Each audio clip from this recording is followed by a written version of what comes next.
welcome to my channel. Listen it. Enjoy the book. Don't forget to like and subscribe. Thanks for support. The Jewel Robbery at the Grand Metropolitan. Poirot, I said, a change of air would do you good. You think so, mon ami? I am sure of it. Eh, said my friend, smiling. It is all arranged, then? You will come? Where do you propose to take me? Brighton. As a matter of fact, a friend of mine in the city put me on to a very good thing, and, well, I have money to burn, as the saying goes. I think a weekend at the Grand Metropolitan would do us all the good in the world. Thank you, I accept most gratefully. You have the good heart to think of an old man. And the good heart, it is in the end worth all the little grey cells. Yes, I who speak to you am in danger of forgetting that sometimes. I did not quite relish the implication. I fancy that Poirot is sometimes a little inclined to underestimate my mental capacities. But his pleasure was so evident that I put my slight annoyance aside. Then, that's all right, I said hastily. Saturday evening saw us dining at the Grand Metropolitan in the midst of a gay throng. All the world and his wife seemed to be at Brighton. The dresses were marvellous, and the jewels, worn sometimes with more love of display than good taste, were something magnificent. Hein, it is a sight this, murmured Poirot. This is the home of the profiteer, is it not so, Hastings? Supposed to be, I replied. But we'll hope they aren't all tarred with the profiteering brush. Poirot gazed round him placidly. The sight of so many jewels makes me wish I had turned my brains to crime, instead of to its detection. What a magnificent opportunity for some thief of distinction. Regard, Hastings, that stout woman by the pillar. She is, as you would say, plastered with gems. I followed his eyes. Why, I exclaimed, it's Mrs. Opalson. You know her? Slightly. Her husband is a rich stockbroker who made a fortune in the recent oil boom. After dinner we ran across the Opalsons in the lounge, and I introduced Poirot to them. We chatted for a few minutes, and ended by having our coffee together. Poirot said a few words in praise of some of the costlier gems displayed on the lady's ample bosom, and she brightened up at once. It's a perfect hobby of mine, Mr. Poirot.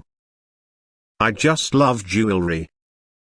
Ed knows my weakness, and every time things go well he brings me something new. You are interested in precious stones? I have had a good deal to do with them one time and another, madam. My profession has brought me into contact with some of the most famous jewels in the world. He went on to narrate, with discreet pseudonyms, the story of the historic jewels of Oraining House, and Mrs. Opalson listened with bated breath. The now! She exclaimed, as he ended. If it isn't just like a play! You know, I've got some pearls of my own that have a history attached to them. I believe it's supposed to be one of the finest necklaces in the world, pearls so beautifully matched and so perfect in color. I declare I really must run up and get it. Oh, madam, protested Poirot, you are too amiable. Pray do not derange yourself. Oh, but I'd like to show it to you. The buxom dame waddled across to the lift briskly enough. Her husband, who had been talking to me, looked at Poirot inquiringly. Madam, your wife is so amiable as to insist on showing me her pearl necklace, explained the latter. Oh, the pearls. Opalson smiled in a satisfied fashion. Well, they are worth seeing. Cost a pretty penny too. Still, the money's there all right. I could get what I paid for them any day, perhaps more. May have to, too, if things go on as they are now. Money's confoundedly tight in the city. All this infernal EPD. He rambled on, launching into technicalities where I could not follow him. He was interrupted by a small page boy who approached and murmured something in his ear. What? I'll come at once. Not taken ill, is she? Excuse me, gentlemen. He left us abruptly. Poirot leaned back and lit one of his tiny Russian cigarettes. Then, carefully and meticulously, he arranged the empty coffee cups in a neat row, and beamed happily on the result. The minutes passed. The Opalsons did not return. Curious, I remarked, at length. I wonder when they will come back. Poirot watched the ascending spirals of smoke, and then said thoughtfully, they will not come back. Why? Because, my friend, something has happened. What sort of thing? How do you know? I asked curiously. Poirot smiled. A few moments ago the manager came hurriedly out of his office and ran upstairs. He was much agitated. The lift boy is deep in talk with one of the pages. The lift bell has rung 3 times, but he heeds it not. Thirdly, even the waiters are distrait, and to make a waiter distrait, Poirot shook his head with an air of finality. The affair must indeed be of the first magnitude. Ah, it is as I thought. Here come the police. 2 men had just entered the hotel, one in uniform, the other in plain clothes. They spoke to a page, and were immediately ushered upstairs.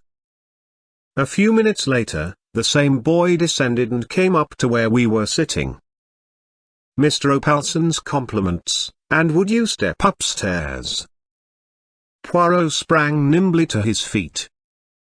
One would have said that he awaited the summons. I followed with no less alacrity. The Opalsons' apartments were situated on the 1st floor. After knocking on the door, the page boy retired, and we answered the summons, "Come in." A strange scene met our eyes. The room was Mrs. Opalson's bedroom, and in the center of it, lying back in an armchair, was the lady herself, weeping violently. She presented an extraordinary spectacle, with tears making great furrows in the powder with which her complexion was liberally coated. Mr. Opalson was striding up and down angrily. The 2 police officials stood in the middle of the room, one with a notebook in hand. A hotel chambermaid, looking frightened to death, stood by the fireplace, and on the other side of the room a Frenchwoman, obviously Mrs. Opalson's maid, was weeping and wringing her hands, with an intensity of grief that rivaled that of her mistress. Into this pandemonium stepped Poirot, neat and smiling. Immediately, with an energy surprising in one of her bulk, Mrs. Opalson sprang from her chair towards him. The now Ed may say what he likes, but I believe in luck, I do. It was fated I should meet you the way I did this evening, and I've a feeling that if you can't get my pearls back for me, nobody can. Calm yourself, I pray of you, madam. Poirot patted her hand soothingly. Reassure yourself. All will be well. Hercule Poirot will aid you. Mr. Opalson turned to the police inspector.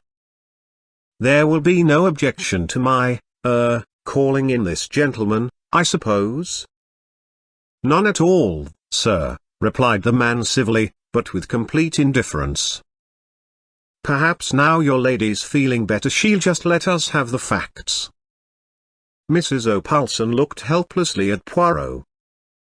He led her back to her chair. Seat yourself, madam, and recount to us the whole history without agitating yourself." Thus abjured, Mrs. O'Pulson dried her eyes gingerly, and began. "I came upstairs after dinner to fetch my pearls for Mr. Poirot here to see. The chambermaid and Celestine were both in the room as usual." "Excuse me, madam, but what do you mean by as usual?" Mr. O'Pulson explained. "I make it a rule that no one is to come into this room unless Celestine, the maid, is there also. The chambermaid does the room in the morning while Celestine is present, and comes in after dinner to turn down the beds under the same conditions, otherwise she never enters the room." "Well, as I was saying," continued Mrs. O'Pulson, "I came up. I went to the drawer here," she indicated the bottom right-hand drawer of the knee-hole dressing table, "took out my jewel case and unlocked it. It seemed quite as usual. But the pearls were not there." The inspector had been busy with his notebook. "When had you last seen them?" he asked. "They were there when I went down to dinner." "You are sure?" "Quite sure.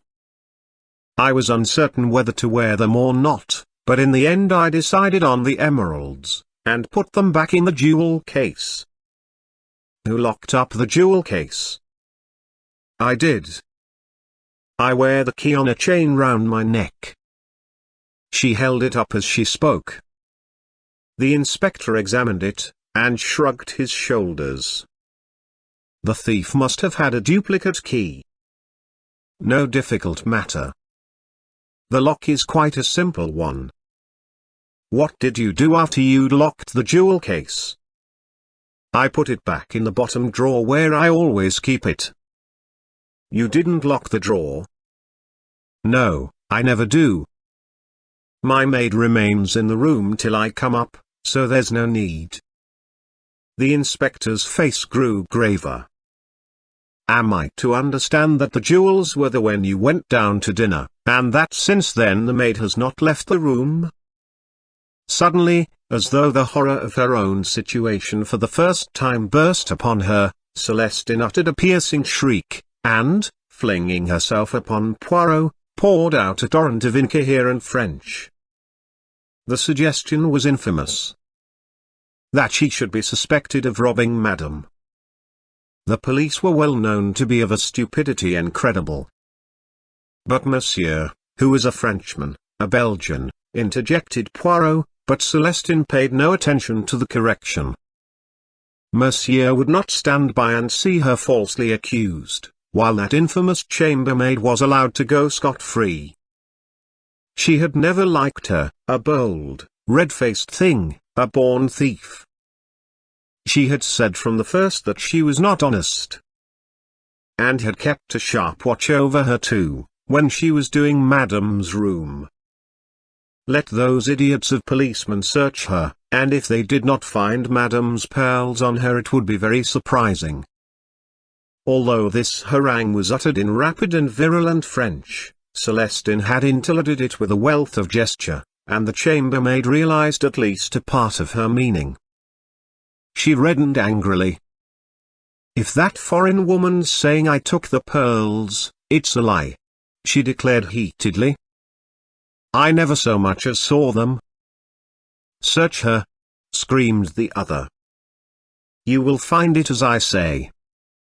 "You're a liar, do you hear?" said the chambermaid, advancing upon her. "Stole 'em yourself, and want to put it on me."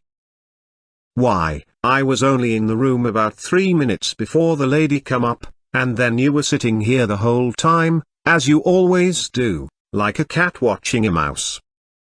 The inspector looked across inquiringly at Celestine. "Is that true? Didn't you leave the room at all?" "I did not actually leave her alone," admitted Celestine reluctantly, "but I went into my own room through the door here twice, once to fetch a reel of cotton, and once for my scissors." "She must have done it then." "You wasn't gone a minute," retorted the chambermaid angrily. "Just popped out and in again. I'd be glad if the police would search me. I've nothing to be afraid of." At this moment there was a tap at the door. The inspector went to it. His face brightened when he saw who it was. "Ah," he said. "That's rather fortunate. I sent for one of our female searchers, and she's just arrived. Perhaps if you wouldn't mind going into the room next door." He looked at the chambermaid, who stepped across the threshold with a toss of her head, the searcher following her closely. The French girl had sunk sobbing into a chair. Poirot was looking round the room, the main features of which I have made clear by a sketch. "Where does that door lead?" he inquired, nodding his head towards the one by the window. "Into the next apartment, I believe," said the inspector. "It's bolted, anyway, on this side." Poirot walked across to it, tried it, then drew back the bolt and tried it again. "And on the other side as well," he remarked. "Well, that seems to rule out that." He walked over to the windows, examining each of them in turn. And again, nothing. Not even a balcony outside. "Even if there were," said the inspector impatiently, "I don't see how that would help us, if the maid never left the room." "Evidement," said Poirot, not disconcerted. As Mademoiselle is positive she did not leave the room, he was interrupted by the reappearance of the chambermaid and the police searcher. "Nothing," said the latter laconically. "I should hope not, indeed," said the chambermaid virtuously. "And that French hussy ought to be ashamed of herself taking away an honest girl's character." There, my girl, that's all right," said the inspector, opening the door. "Nobody suspects you. You go along and get on with your work." The chambermaid went unwillingly. "Going to search her?" she demanded, pointing at Celestine. Yes. He shut the door on her and turned the key. Celestine accompanied the searcher into the small room in her turn. A few minutes later she also returned. Nothing had been found on her. The inspector's face grew graver. "I'm afraid I'll have to ask you to come along with me all the same, miss." He turned to Mrs. Opalson. "I'm sorry, madam, but all the evidence points that way. If she's not got them on her, they're hidden somewhere about the room." Celestine uttered a piercing shriek, and clung to Poirot's arm. The latter bent and whispered something in the girl's ear. She looked up at him doubtfully. See, mon enfant, I assure you it is better not to resist." Then he turned to the inspector. "You permit, monsieur?" "A little experiment, purely for my own satisfaction." "Depends on what it is," replied the police officer noncommittally. Poirot addressed Celestine once more. "You have told us that you went into your room to fetch a reel of cotton. Whereabouts was it?" "On the top of the chest of drawers, monsieur." "And the scissors?" "They also." "Would it be troubling you too much, mademoiselle, to ask you to repeat those two actions? You were sitting here with your work, you say?" Celestine sat down, and then, at a sign from Poirot, rose, passing into the adjoining room, took up an object from the chest of drawers, and returned. Poirot divided his attention between her movements and a large turnip of a watch which he held in the palm of his hand. "Again, if you please, mademoiselle." At the conclusion of the second performance, he made a note in his pocket-book, and returned the watch to his pocket. "Thank you, mademoiselle." "And you, monsieur," he bowed to the inspector, "for your courtesy." The inspector seemed somewhat entertained by this excessive politeness. Celestine departed in a flood of tears, accompanied by the woman and the plainclothes official. Then, with a brief apology to Mrs. Opelson, the inspector set to work to ransack the room. He pulled out drawers, opened cupboards, completely unmade the bed, and tapped the floor. Mr. Opelson looked on skeptically. "You really think you will find them?" "Yes, sir. It stands to reason." She hadn't time to take them out of the room. The ladies discovering the robbery so soon upset her plans. "No, they're here right enough. One of the two must have hidden them, and it's very unlikely for the chambermaid to have done so." "More than unlikely, impossible," said Poirot quietly. "Eh?" The inspector stared. Poirot smiled modestly. "I will demonstrate. Hastings, my good friend, take my watch in your hand, with care. It is a family heirloom. Just now I timed Mademoiselle's movements. Her first absence from the room was of 12 seconds, her second of 15. Now observe my actions. Madame will have the kindness to give me the key of the jewel case." "I thank you." "My friend Hastings will have the kindness to say go. Go." I said. With almost incredible swiftness, Poirot wrenched open the drawer of the dressing table, extracted the jewel case, fitted the key in the lock, opened the case, selected a piece of jewelry, shut and locked the case, and returned it to the drawer, which he pushed to again.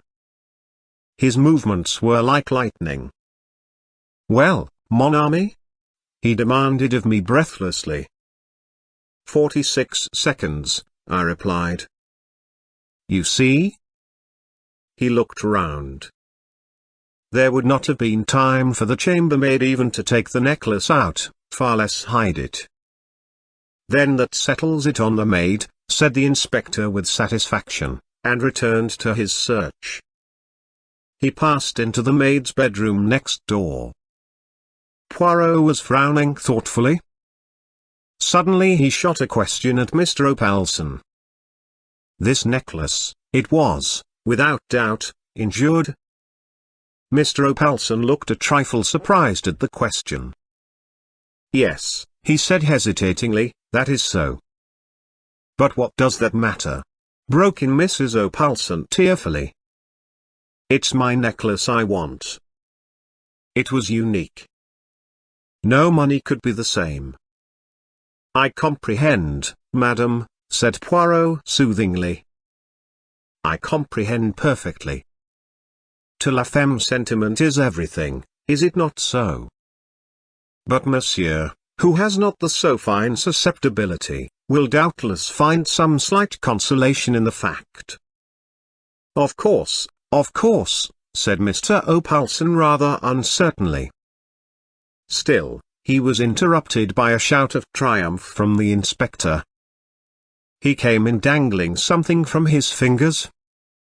With a cry, Mrs. Opelson heaved herself up from her chair. She was a changed woman.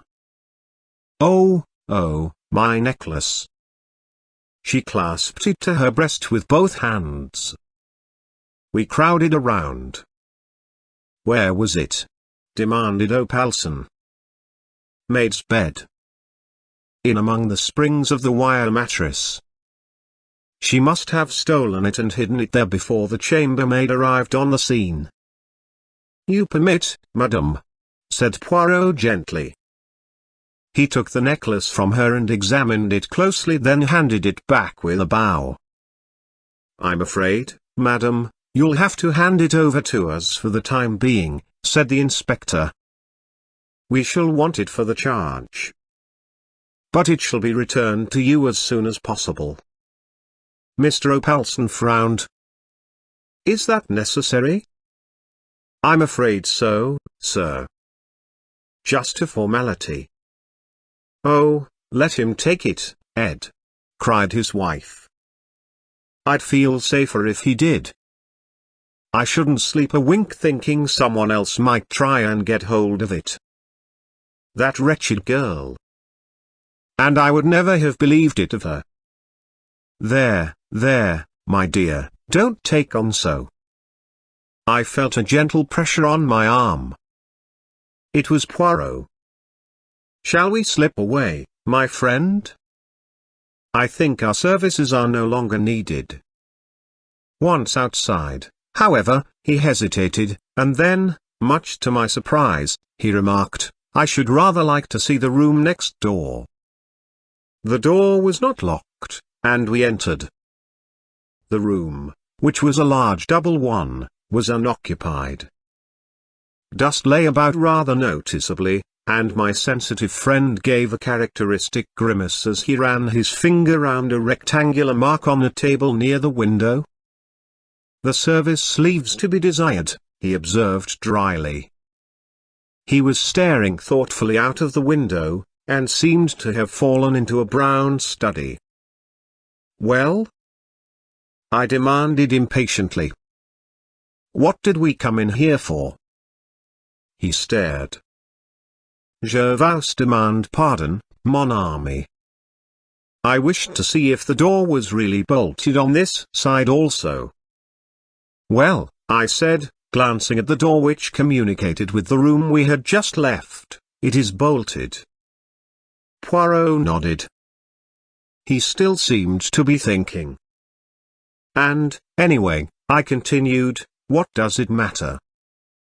The case is over. I wish you'd had more chance of distinguishing yourself. But it was the kind of case that even a stiff-backed idiot like that inspector couldn't go wrong over. Poirot shook his head. The case is not over, my friend. It will not be over until we find out who stole the pearls. But the maid did. Why do you say that? Why, I stammered, they were found, actually in her mattress. Ta, said Poirot impatiently. Those were not the pearls. What? Imitation, mon ami. The statement took my breath away. Poirot was smiling placidly. The good inspector obviously knows nothing of jewels. But presently there will be a fine hullabaloo. Come. I cried, dragging at his arm. Where? We must tell the Opalsons at once. I think not. But that poor woman, Abian, that poor woman, as you call her, will have a much better night believing the jewels to be safe. But the thief may escape with them. As usual, my friend, you speak without reflection. How do you know that the pearls Mrs. Opalson locked up so carefully tonight were not the false ones, and that the real robbery did not take place at a much earlier date? Oh, I said, bewildered. Exactly, said Poirot, beaming. We start again. He led the way out of the room, paused a moment as though considering, and then walked down to the end of the corridor, stopping outside the small den where the chambermaids and valets of the respective floors congregated. Our particular chambermaid appeared to be holding a small court there, and to be retailing her late experiences to an appreciative audience. She stopped in the middle of a sentence. Poirot bowed with his usual politeness. Excuse that I derange you, but I shall be obliged if you will unlock for me the door of Mr. Opalson's room. The woman rose willingly, and we accompanied her down the passage again. Mr. Opalson's room was on the other side of the corridor, its door facing that of his wife's room. The chambermaid unlocked it with her pass key, and we entered. As she was about to depart, Poirot detained her. One moment, have you ever seen among the effects of Mr. Opalson a card like this? He held out a plain white card, rather highly glazed and uncommon in appearance. The maid took it and scrutinized it carefully. No, sir, I can't say I have. But, anyway, the valet has most to do with the gentlemen's rooms. I see. Thank you. Poirot took back the card. The woman departed. Poirot appeared to reflect a little. Then he gave a short, sharp nod of the head. Ring the bell, I pray of you, Hastings. 3 times, for the valet. I obeyed, devoured with curiosity. Meanwhile Poirot had emptied the waste paper basket on the floor, and was swiftly going through its contents. In a few moments the valet answered the bell. To him Poirot put the same question, and handed him the card to examine. But the response was the same. The valet had never seen a card of that particular quality among Mr. Opalson's belongings. Poirot thanked him, and he withdrew, somewhat unwillingly, with an inquisitive glance at the overturned waste paper basket and the litter on the floor. He could hardly have helped overhearing Poirot's thoughtful remark as he bundled the torn papers back again, and the necklace was heavily insured. "Poirot," I cried, "I see, you see nothing, my friend," he replied quickly. "As usual, nothing at all." "It is incredible, but there it is. Let us return to our own apartments." We did so in silence. Once there, to my intense surprise, Poirot effected a rapid change of clothing. "I go to London tonight," he explained. "It is imperative." "What?" "Absolutely. The real work, that of the brain, those brave little grey cells, it is done. I go to seek the confirmation. I shall find it." "Impossible to deceive Hercule Poirot." "You'll come a cropper one of these days," I observed, rather disgusted by his vanity. "Do not be enraged, I beg of you, mon ami. I count on you to do me a service, of your friendship."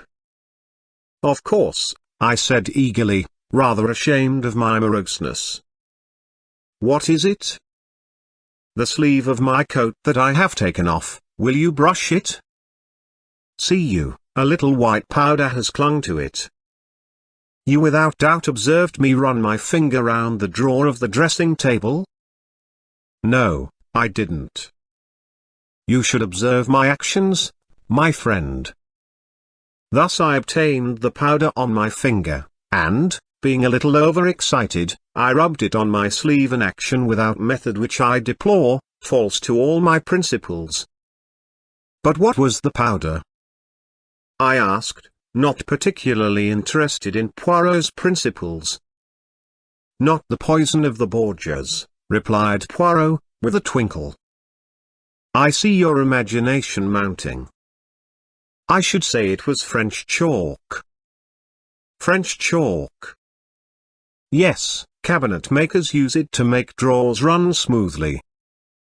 I laughed. "You old sinner. I thought you were working up to something exciting. Au revoir, my friend. I save myself. I fly." The door shut behind him. With a smile, half of derision, half of affection, I picked up the coat, and stretched out my hand for the clothes brush. The next morning, hearing nothing from Poirot, I went out for a stroll, met some old friends, and lunched with them at their hotel.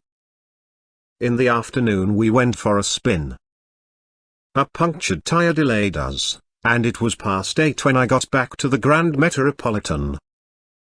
The first sight that met my eyes was Poirot, looking even more diminutive than usual, sandwiched between the Opalsons, beaming in a state of placid satisfaction.